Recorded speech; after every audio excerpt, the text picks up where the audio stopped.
잠잘 때 들려주는 이야기 The Little Prince. Written and illustrated by Antoine de Saint-Exupéry.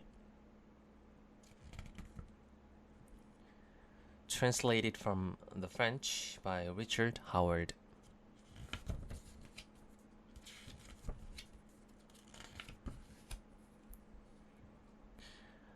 Once when I was 6, I saw a magnificent picture in a book about the jungle called True Stories. It showed a boa constrictor swallowing a wild beast. Here is a copy of the picture. In the book, it said, boa constrictors swallow their prey whole without chewing. Afterward, they are no longer able to move, and they sleep during the 6 months of their digestion. In those days, I thought a lot about jungle adventures and eventually managed to make my first drawing using a colored pencil. My drawing number 1 looked like this. I show the grown-ups my masterpiece, and I asked him if my drawing scared them. They answered, "Why be scared of the hat?" My drawing was not a picture of a hat. It was a picture of a boa constrictor digesting an elephant. Then I drew the inside of the boa constrictor so the grown-ups could understand. They always need explanations. My drawing number 2 looked like this. The grown-ups advised me to put away my drawings of a boa constrictors outside or inside and apply myself instead to geography, history, arithmetic, and grammar. That is why I abandoned, at the age of 6, a magnificent career as an artist. I had been discouraged by the failure of my drawing number 1 and of my drawing number 2.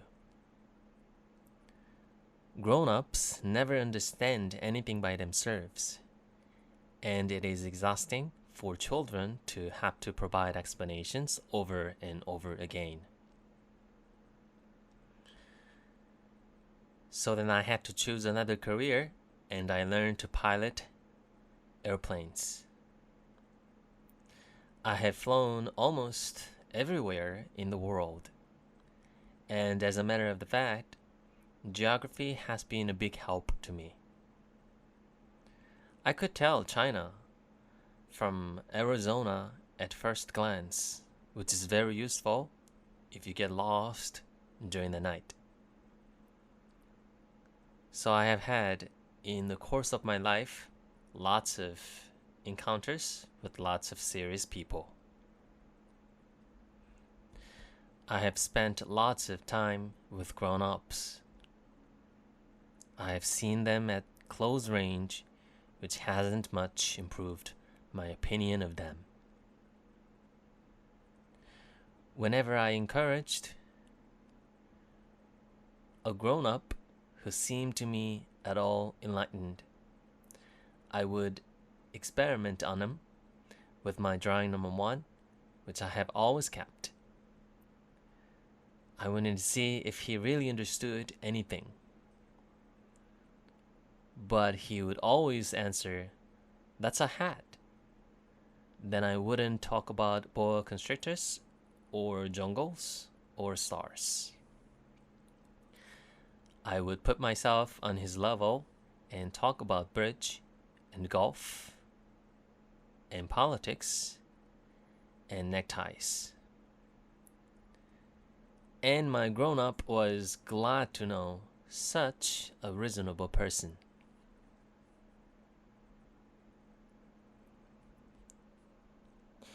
Chapter number 2. So I lived all alone without anyone I could really talk to until I had to make crash landing in the Sahara Desert 6 years ago. Something in my plane's engine had broken. And since I had neither a mechanic nor passengers in the plane with me, I was preparing to undertake the difficult repair job by myself. For me, it was a matter of life or death. I had only enough drinking water for 8 days. The first night, then I went to sleep on the sand 1,000 miles from any inhabited country. I was more isolated than a man shipwrecked on a raft in the middle of the ocean. So you can imagine my surprise when I was awakened at daybreak by a funny little voice saying, "Please, draw me a sheep." What? Draw me a sheep. I ripped up as if I had been struck by lightning. I rubbed my eyes hard. I stared. And I saw an extraordinary little fellow staring back at me very seriously. Here is the best portrait I managed to make of him later on. But, of course, my drawing is much less attractive than my model.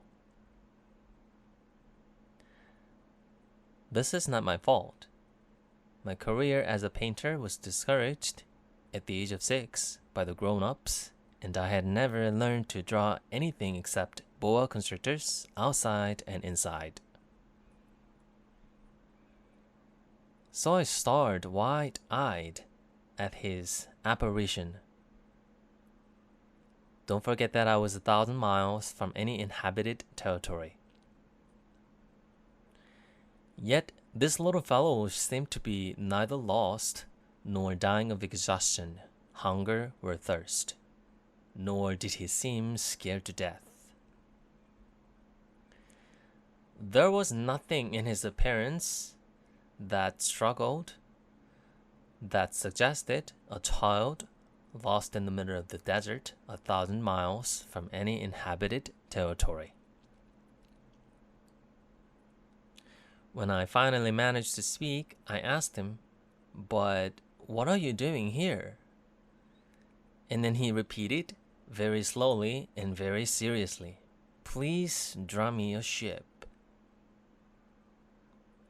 In the face of an overpowering mystery, you don't dare disobey.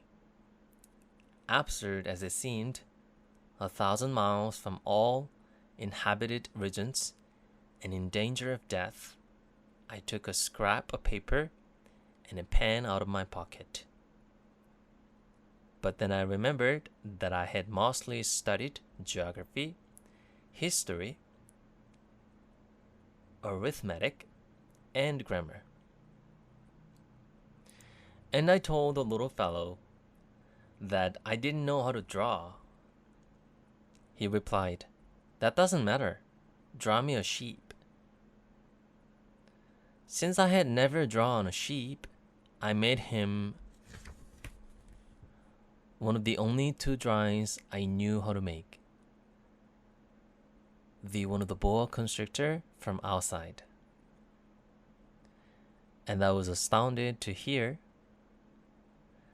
the little fellow answer,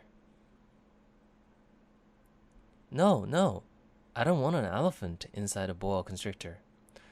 A boa constrictor is very dangerous, and an elephant would get in the way. Where I live, everything is very small.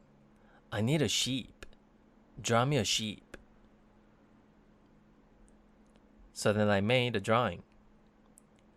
He looked at it carefully and then said, "No, this one is already quite sick. Make another." I made another drawing. My friend gave me a kind, indulgent smile. "You can see for yourself, that's not a sheep. It's a ram. It has horns." So I made my 3rd drawing, but it was rejected. like the others. This one's too old. I want a sheep that will live a long time.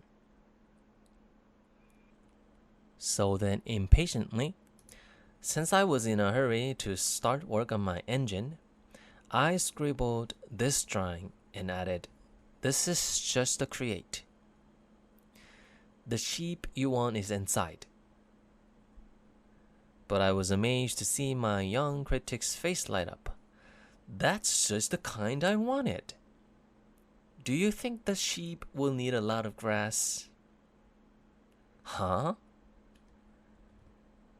Because where I live, everything is very small. There's sure to be enough. I've given you very small sheep. He bent over the drawing, not so small as all that. Look, he's gone to sleep. And that's how I made the acquaintance of the little prince. Thank you.